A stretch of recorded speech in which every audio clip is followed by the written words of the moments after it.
Dear students, তোমরা দেখছো science friend YouTube channel. আজ আমি তোমাদের সঙ্গে 2017 সালে যে মাধ্যমিক পরীক্ষা হয়েছিল তার ভৌতবিজ্ঞান কোশ্চেনটার গ্রুপ ডি পার্টটা নিয়ে আলোচনা করছি। এর আগের ভিডিওগুলোতে আমি 2018 এবং 19-এর গ্রুপ সি এবং গ্রুপ ডি এবং 2017 গ্রুপ সি পার্টটা আলোচনা করে দিচ্ছি। তোমরা যদি সেই ভিডিওগুলো দেখে না থাকো অবশ্যই প্লেলিস্ট থেকে গিয়ে দেখে নিও। দেখো, প্রথম কোশ্চেনটা কি বলেছে, গ্যাস সংক্রান্ত চাল সূত্রটি বিবৃতি করো এবং সূত্রটিকে লেখচিত্র, সেই লেখচিত্রটা কীরকম হবে না ভি বনাম টি এর, ঠিক আছে, তাহলে সাহায্যে প্রকাশ করতে বলেছে। আমি কি লিখেছি, দেখো, চার্লসের সূত্রটা কি, স্থির চাপে নির্দিষ্ট ভরের কোনো গ্যাসের আয়তন প্রতি ডিগ্রি সেলসিয়াস উষ্ণতা বৃদ্ধি বা হ্রাসের জন্য 0 ডিগ্রি সেলসিয়াস উষ্ণতায় ওই গ্যাসের আয়তনের 1/273 অংশ বৃদ্ধি বা হ্রাস পায়। এটা তোমরা সবাই জানো। এবার দেখো, এর ব্যাখ্যাটা, শুধুমাত্র বিবৃতি বলেছে মানে বিবৃতিটাই লিখে দেবে এমন নয়, তার ব্যাখ্যাটাও কিন্তু দিতে হবে, ঠিক আছে। দেখো কি লিখেছি, ধরি 0 ডিগ্রি সেলসিয়াস উষ্ণতায় নির্দিষ্ট ভরে কোনো গ্যাসের আয়তন V0, স্থির চাপে 1 ডিগ্রি সেলসিয়াস উষ্ণতা বৃদ্ধিতে ওই গ্যাসের আয়তন বৃদ্ধি তাহলে কত হবে না V0 গুণিতক 1/273, কারণ এখানে দেখো বলেই দিয়েছে 0 ডিগ্রি সেলসিয়াস উষ্ণতায় ওই গ্যাসের আয়তন 1/273 অংশ বৃদ্ধি বা হ্রাস পায় যদি 1 ডিগ্রি সেলসিয়াস আমি বৃদ্ধি করি, ঠিক আছে। তাহলে এখানে দেখো স্থির চাপে 1 ডিগ্রি সেলসিয়াস উষ্ণতা বৃদ্ধির জন্য ওই গ্যাসের আয়তন, সেই কারণে V0 × 1/273 হয়েছে, ঠিক আছে। তাহলে এবার দেখো, আমি এটা বৃদ্ধি পেয়েছে মানে আয়তনটা বৃদ্ধি পেয়েছে, এবার আমি বার করব আয়তনটা বৃদ্ধি পেয়ে কত হয়েছে, ঠিক আছে। দেখো কি লিখেছি, 1 ডিগ্রি সেলসিয়াস উষ্ণতায় ওই গ্যাসের আয়তন, তার মানে এখন কত হবে না প্রথম আয়তনটা অর্থাৎ 0 ডিগ্রি সেলসিয়াস উষ্ণতায় যে আয়তনটা ছিল যোগ যেটা বৃদ্ধি পেয়েছে, অর্থাৎ কত বৃদ্ধি পেয়েছে দেখো V0 × 1/273 যেটা এইটা, ঠিক আছে। তাহলে এই দুটো যোগ করে যে যোগফলটা আমি পাবো সেটাই এখন 1 ডিগ্রি সেলসিয়াস উষ্ণতা যদি আমি বৃদ্ধি করি তখন ওই গ্যাসটার আয়তন হবে। এই জায়গাটা কিন্তু ভালো করে বুঝবে, এই দুটো জায়গা। এইটা কি বললাম না, এটা হচ্ছে বৃদ্ধি পেয়েছে আর এইটা হচ্ছে বৃদ্ধি পেয়ে কত হয়েছে মানে শেষ পর্যন্ত, আর এটা হচ্ছে মাঝপথটা। আশা করি তোমরা বুঝতে পারলে। এবার দেখো, এই দুটো থেকে আমি যদি V0টা কমন নিই তাহলে প্রথম ক্ষেত্রে পড়ে থাকছে 1, এখানে প্লাস আছে প্লাস দিলাম, দ্বিতীয় ক্ষেত্রে পড়ে আছে 1/273, আমি এটা লিখে ব্র্যাকেট ক্লোজ করে দিলাম। এবার আমি বার করবো, এটা দেখো 1 ডিগ্রি সেলসিয়াস উষ্ণতা যখন বৃদ্ধি পেয়েছে তখন আমি গ্যাসের আয়তনটা বের করেছি। এবার আমি একইভাবে যদি আমি T ডিগ্রি সেলসিয়াস উষ্ণতা বৃদ্ধি করলে তাহলে এখন ওই গ্যাসের আয়তন অর্থাৎ শেষ পয়েন্টটা কত হবে সেটাই আমি বার করছি। আয়তনটাকে যদি আমি VT ধরি তাহলে আমি এখন কি লিখতে পারছি, V0 প্লাস V0 × T/273। এখানে দেখো 1 ডিগ্রি সেলসিয়াস উষ্ণতা যখন বৃদ্ধি করেছি তখন আমার গ্যাসের শেষ আয়তনটা কত হয়েছে না V0 প্লাস V0 × 1/273। কেন এই 1টা আমি লিখলাম, এখানে কিন্তু 1 গুণিতক 1 আছে, সেই 1 আর 1 গুণ করলে আমার যেহেতু গুণফলটা 1 হচ্ছে সেই কারণেই আমি কিন্তু 1/273 করলাম। আশা করি তোমরা বুঝতে পারলে। এবার এখানেও ঠিক একই ব্যাপার না, T ডিগ্রি সেলসিয়াস উষ্ণতায় ওই গ্যাসের আয়তনটা এখন যদি আমি VT ধরি তাহলে আমি কি লিখতে পারি শেষ আয়তনটা না V0 প্লাস V0 × T/273। এখানে T সমান কিন্তু T যেটা দেওয়া আছে সেখানে কিন্তু T গুণিতক 1 দেওয়া আছে, যেহেতু T আর 1-এর গুণফল T হয় সেই কারণেই আমি একবারে লিখে দিয়েছি T, ঠিক আছে। এখানে 1/273 কোনটা না এইখান থেকে আসছে সূত্রটা থেকে, আর যেহেতু আমি T ডিগ্রি সেলসিয়াস উষ্ণতা বৃদ্ধি করেছি সেই কারণে T গুণিতক 1/273 হয়েছে। আশা করি এইটুকুটা বুঝতে পেরেছো। এবার দেখো, এই দুটো থেকে আমি যদি V0 কমন নিই তাহলে প্রথম ক্ষেত্রে পড়ে থাকছে 1, প্লাস আছে প্লাস দিলাম, দ্বিতীয় ক্ষেত্রে পড়ে রয়েছে T/273, সেটাই আমি এখানে লিখেছি। এইটা দেখো আমি বৃদ্ধি মানে কখন করেছি না যখন আমি T ডিগ্রি সেলসিয়াস উষ্ণতা বৃদ্ধি করেছি, সেই কারণেই কিন্তু এই জায়গাটা আমি প্লাস দিতে পেরেছি। এবার আমি যদি T ডিগ্রি সেলসিয়াস উষ্ণতা হ্রাস করি তাহলে তখন গ্যাসের আয়তনটা কত হবে মানে শেষ আয়তনটা কত হবে সেটা আমি ধরছি VT। তাহলে VT সমান আমি কি লিখতে পারি, V0, এখানে যেহেতু হ্রাস করেছি বা কমাচ্ছি সেই কারণে আমি মাইনাস দিলাম, V0 × T/273। তাহলে এইটা কোথা থেকে এসছে, ঠিক এরকম জায়গা থেকে এসেছে। এবার এই দুটো থেকে আমি যদি V0 কমন নিই, প্রথম ক্ষেত্রে পড়ে রয়েছে 1, মাইনাস আছে মাইনাস দিলাম, দ্বিতীয় ক্ষেত্রে পড়ে রয়েছে T/273। তাহলে এটাকে আমি 2 নম্বর সমীকরণ দিয়েছি আর আগেরটাকে আমি 1 নম্বর সমীকরণ দিয়েছি। তাহলে এই 1 এবং 2 নম্বর সমীকরণটাই কিন্তু চার্লসের সূত্রের গাণিতিক রূপ, তোমরা কিন্তু নিচে এটা লিখে দেবে। এই কোশ্চেনটা কিন্তু ভীষণ ইম্পর্টেন্ট, ঠিক আছে? এই জায়গাগুলো কিন্তু একটু তোমরা ভালো করে বুঝবে। এবার যে পরের কোশ্চেনটা আছে, লেখচিত্রের সাহায্যে কিন্তু এই চার্লসের সূত্রটাকে ব্যাখ্যা করতে বলেছে, যেটা হচ্ছে ভি বনাম টি এর লেখচিত্রটা প্রকাশ করতে বলেছে। দেখো আমি কি লিখেছি, আন্ডারলাইন মানে এইখানে দেখো হেডিংটা লিখেছি সূত্রটিকে ভি বনাম টি লেখচিত্রে প্রকাশ, লিখে আমি কিন্তু আন্ডারলাইন করে দিয়েছি। তাহলে এইটা হচ্ছে এই যে ওপর দিকে যে লাইনটা সেটা হচ্ছে ভি এর লাইন বা আয়তনের লাইন, আর নিচের দিকের যে লাইনটা সেই লাইনটা হচ্ছে টি এর লাইন বা উষ্ণতার লাইন, ঠিক আছে? আর এইটা হচ্ছে কি না হচ্ছে চাপের লাইন। এখানে কি না চাপ কিন্তু স্থির, কারণ চার্লসের সূত্রে চাপ স্থির তোমরা জানো। কেন আমি সেন্টার থেকে শুরু করিনি সেটাই কিন্তু ব্যাখ্যা আসছি। দেখো এইটা ধরো একটা বক্স নিলাম, এই বক্সের মধ্যে হচ্ছে একটা গ্যাস আছে, এইটাতে হচ্ছে গ্যাস আছে, আর উপরে দেখো একটা পিস্টন লাগানো আছে এইটার সঙ্গে, ঠিক আছে? তাহলে এই পিস্টনটা কি না ওপরে, এই পিস্টনটা যদি আমি ওপর দিকে টানি তাহলে এইটা ওপরের দিকে উঠবে, যদি নিচের দিকে নামাই তাহলে এইটা নিচের দিকে নামবে। তাহলে এইভাবে কমিয়ে বাড়িয়ে আমি কিন্তু এইটার ওপর মানে চাপ কমাতে পারি, মানে চাপ বাড়াতে পারি কমাতে পারি, যার ফলে কি হচ্ছে না এই যে গ্যাসটা আছে তার আয়তনটা বাড়ছে কমছে, ঠিক আছে? এবার আমরা জানি কি না যত আমি গ্যাসটার উপর চাপ প্রয়োগ করছি মানে কি এইটাকে নিচে নামাচ্ছি, তার ফলে কি হচ্ছে গ্যাসটার আয়তন কিন্তু ক্রমশ কমছে। যদি আমি মানে এই পিস্টনটাকে ওপরের দিকে টানি তার মানে কি হচ্ছে গ্যাসটার আয়তন বাড়ছে, এটা হচ্ছে সাধারণ কনসেপ্ট হলো। এবার দেখো তোমাদের আমি একটা যে ছবিটা আঁকছি দ্বিতীয়টায় সেটা দেখো, একইভাবে এইটা আমি পিস্টন আর এটা এখানটা হচ্ছে গ্যাস আছে, ঠিক আছে? চার্লসের সূত্র অনুযায়ী আমরা কি জানি না চাপটা স্থির, অর্থাৎ এই পিস্টনটাকে আমি কোনো ক্রমেই কিন্তু বাড়াতে বা কমাতে পারবো না, তাহলে চাপ আমার স্থির রইল।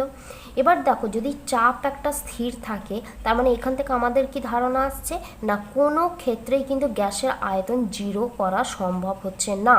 সেই কারণেই কি আমি কিন্তু একটু ওপরের দিক থেকে কিন্তু আমি পি এর দেখো এই লাইনটা টেনেছি। আশা করি তোমরা বুঝতে পারলে যে কেন আমি এই সেন্টার থেকে টানিনি, কারণ সেন্টারটা হচ্ছে 0°C উষ্ণতায়, ঠিক আছে? এবার দেখো এই যে পি এর যে লাইনটা আছে সেটাকে আমি যদি একটু পিছনের দিকে বাড়াই তাহলে বাড়াতে বাড়াতে একটা পয়েন্টে ছেদ করবে, সেই পয়েন্টটা কত না সেই পয়েন্টটা কিন্তু -273°C অথবা 0 কেলভিন।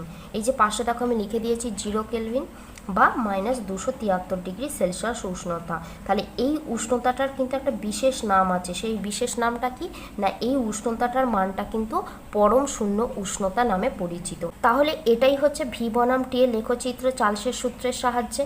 আশা করি তোমরা বুঝতে পেরেছো গ্রাফটা। এবার আসছে পরের কোশ্চেনটা, দেখো পরের কোশ্চেনটা কি বলেছে, অ্যামোনিয়াম সালফেটকে কস্টিক সোডা দ্রবণ সহ উত্তপ্ত করে 6.8 গ্রাম অ্যামোনিয়া উৎপন্ন করতে কত গ্রাম অ্যামোনিয়াম সালফেট প্রয়োজন হবে, এবং পাশে দেখো হাইড্রোজেন নাইট্রোজেন অক্সিজেন সালফারে কিন্তু পারমাণবিক ওজনগুলো দেওয়া আছে।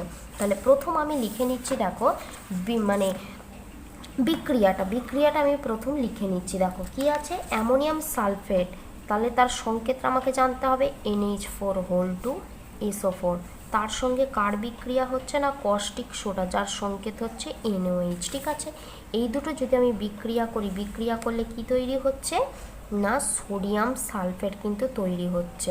তার সঙ্গে আর কি তৈরি হচ্ছে এইটা দেখো এই দুটো যুক্ত হয়ে এইটা তৈরি হলো। আর কি হবে না অ্যামোনিয়া হবে। সবসময় দেখবে যেখানে অ্যামোনিয়াম থাকবে মানে অ্যামোনিয়াম জাতীয় যৌগ থাকবে সেখানে সবসময় কিন্তু অ্যামোনিয়াটা তৈরি হয়ে যায়, সেই কারণে আমি এখানে অ্যামোনিয়া তৈরি করে দিলাম।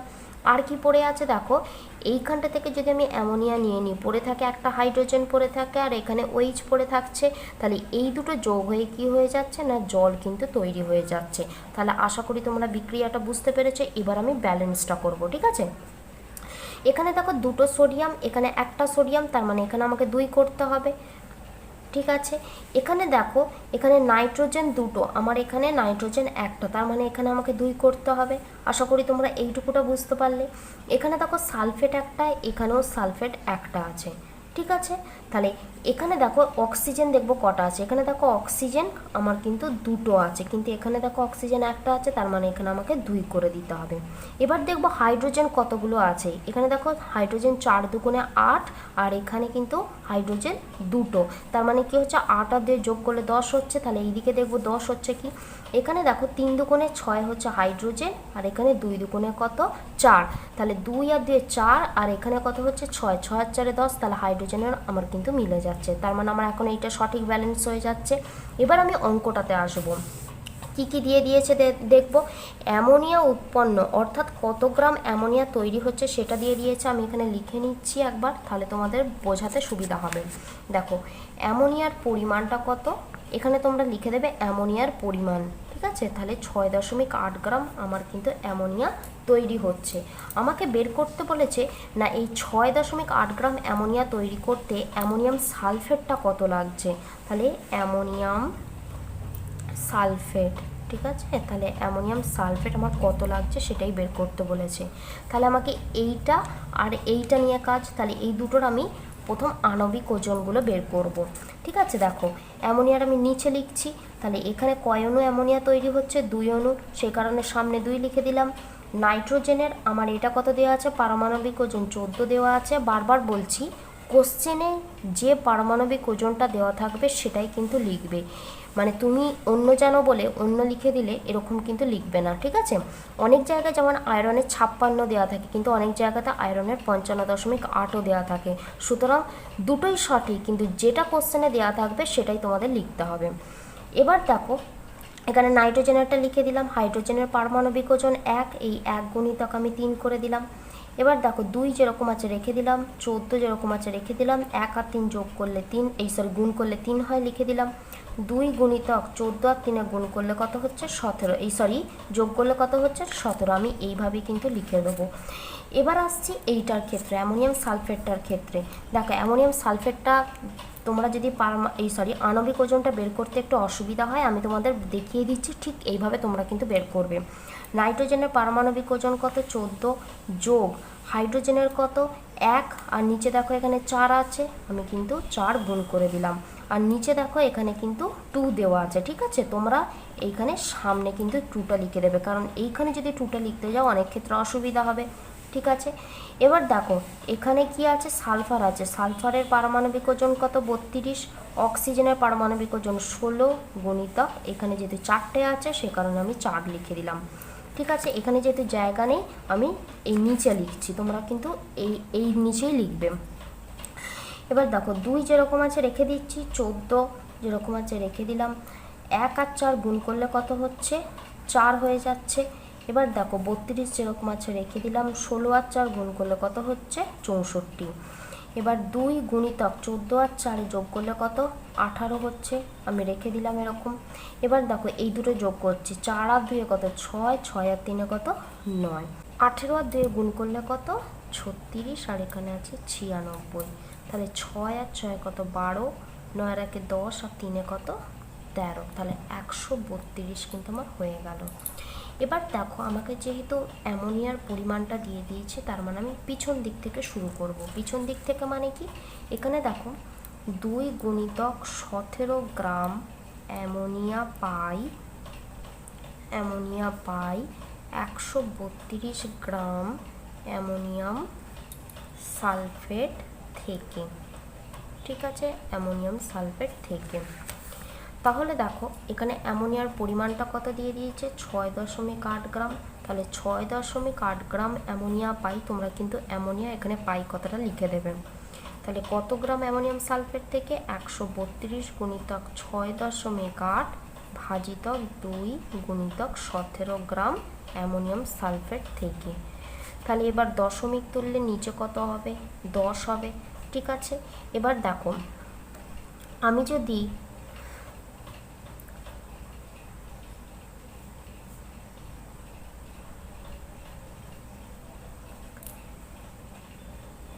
এবার আমি যদি 68 আর 2 দিয়ে কাটি, এবার 68 আর 2 দিয়ে আমি যদি কাটি, তার মানে কত হচ্ছে 3 দুগুণে 6, 4 দুগুণে 8, 34, 17 কাটলে 2 হচ্ছে, ঠিক আছে। এবার দেখো আমি 132 গুণিতক 2 যেরকম আছে রেখে দিলাম উপরে, নিচে 10 যেরকম আছে রেখে দিলাম, নিচে 10 যেরকম আছে রেখে দিলাম।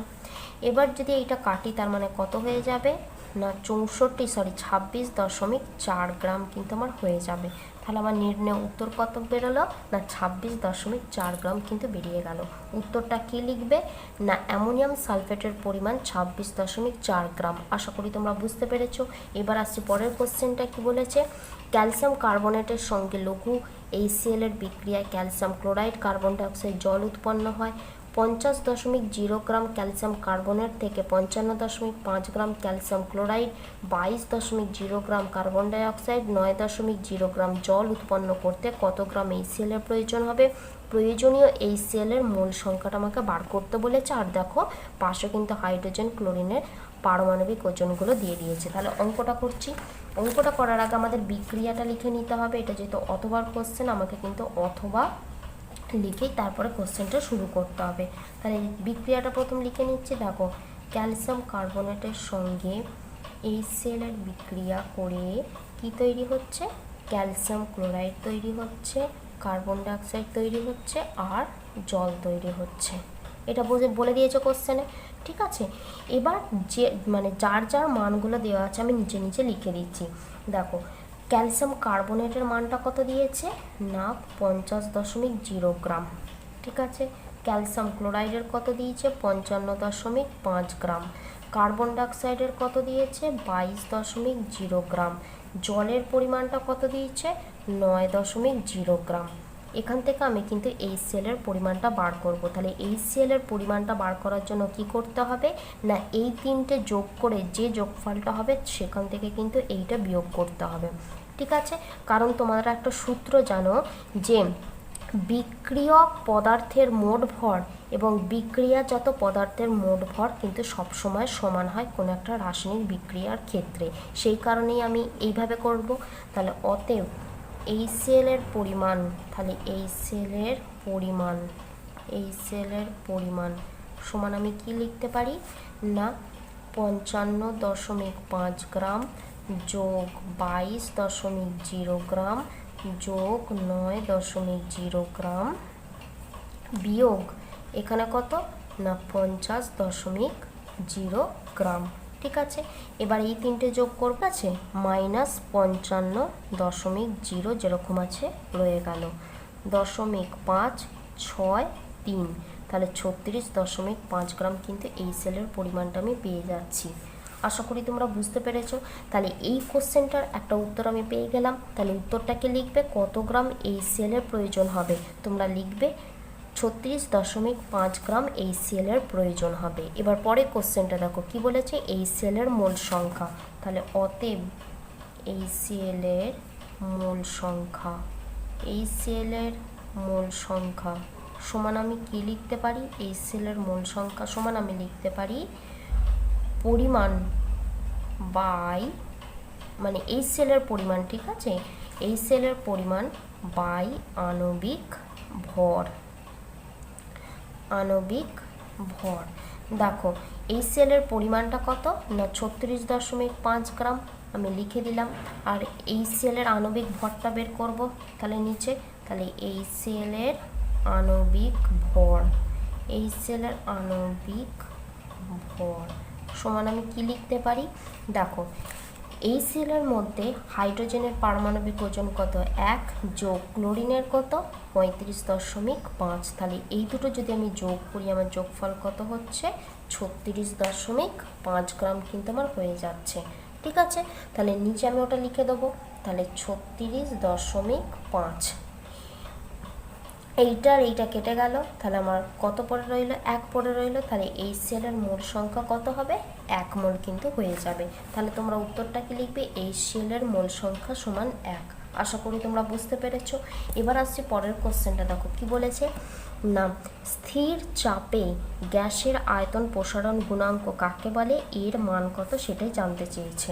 দেখো কি লিখেছি আমি, স্থির চাপে নির্দিষ্ট ভরের কোনো গ্যাসের উষ্ণতা 0 ডিগ্রি সেলসিয়াস থেকে 1 ডিগ্রি সেলসিয়াস উষ্ণতা বৃদ্ধি করলে প্রতি একক আয়তনে যে আয়তন বৃদ্ধি হয় তাকে ওই গ্যাসের আয়তন প্রসারণ গুণাঙ্ক বলে।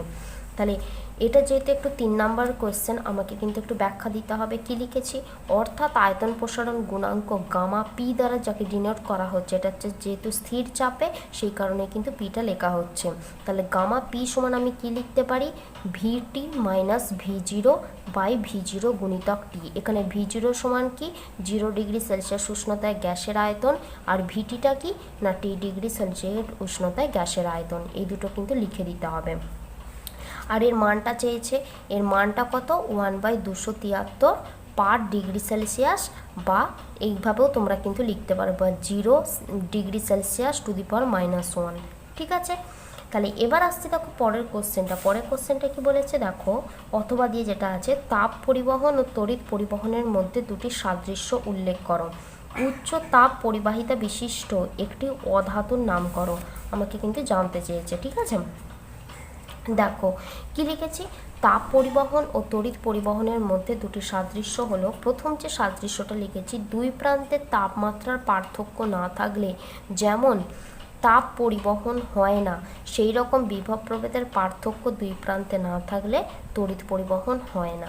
ঠিক আছে, বি পয়েন্টটা কি লিখেছি, তাপীয় রোধ ও তড়িৎ রোধ পরস্পর, দেখো লিখেছি পরস্পর মানে সদৃশ, মানে একই। ঠিক আছে, তোমরা কিন্তু সদৃশ নিচে লিখে দেবে, আমি এখানে সম্ভবত লিখেছি, দেখো সদৃশ লিখে দিয়েছি। তাহলে দুটো পয়েন্ট আমি লিখেছি। এবার যে পরের কোশ্চেনটা চেয়েছে যে উচ্চ তাপ পরিবাহিতা বিশিষ্ট একটি অধাতুর নাম, সেটা কিন্তু উদাহরণটা হিরে। আমি তোমাদের অ্যান্সারটা লিখে দিয়েছি, তোমরা কিন্তু পূর্ণ বাক্যে লিখে নিও। এবার পরের কোশ্চেনটা দেখে নিই। পরের কোশ্চেনটা বলেছে আলোকের প্রতিসরণ সংক্রান্ত দুটি সূত্রে বিবৃতি করো। দ্বিতীয় সূত্রের গাণিতিক রূপটাও কিন্তু লিখতে বলেছে। তাহলে দেখে নিই, দেখো আলোকের প্রতিসরণ সংক্রান্ত সূত্র, প্রথম সূত্রটা কি, আপতিত রশ্মি প্রতিসৃত রশ্মি ও আপতন বিন্দুতে দুই মাধ্যমের বিভেদ তলের উপর অঙ্কিত অভিলম্ব একই সমতলে থাকে সর্বদা। আর দ্বিতীয় সূত্রটা কি, নির্দিষ্ট বর্ণের আলোকরশ্মি ও নির্দিষ্ট দুটি মাধ্যমের ক্ষেত্রে আপতন কোণ ও প্রতিসরণ কোণের সাইনের অনুপাত সর্বদা ধ্রুবক হয়। তাহলে এই ধ্রুবকটাকে আমরা কি বলি না প্রতিসরাঙ্ক কিন্তু বলি। দেখো গাণিতিক রূপটা চেয়েছি, যেহেতু আমি একটু প্যারা চেঞ্জ করে আমি কিন্তু গাণিতিক রূপটা লিখে দিচ্ছি। দেখো কি লিখেছি, আপতন কোণ যেটা হচ্ছে ছোট হাতের আই দ্বারা ডিনোট করছি, প্রতিসরণ কোণ যেটা ছোট হাতের আর দ্বারা ডিনোট করছি, হলে নির্দিষ্ট বর্ণের আলোর জন্য প্রথম মাধ্যমের সাপেক্ষে দ্বিতীয় মাধ্যমের প্রতিসরাঙ্ক সমান আমি কি লিখছি, মিউ দ্বারা প্রতিসরাঙ্ককে ডিনোট করা হচ্ছে। এটা যেহেতু প্রথম মাধ্যমের সাপেক্ষে দ্বিতীয় মাধ্যম, তাহলে দুইটা সেই জন্য কাছে লিখেছি আর একটা কিন্তু সামনে লিখেছি। সমান দিয়ে আমি কি লিখেছি, সাইন আই বাই সাইন আর, এটাই দ্বিতীয় সূত্র বলে দিয়েছে। তাহলে এই দেখো এটাকে আমি বক্স করে আমি কি লিখেছি, এটি হলো দ্বিতীয় সূত্রের গাণিতিক রূপ। তোমরা কিন্তু এইভাবে একটু লিখে দেবে। আশা করি তোমরা বুঝতে পেরেছো। আজকে যে কটা কোশ্চেন করালাম, কোনো জায়গা তোমাদের বুঝতে অসুবিধা হলে তোমরা অবশ্যই কিন্তু কমেন্ট সেকশনে কমেন্ট করো।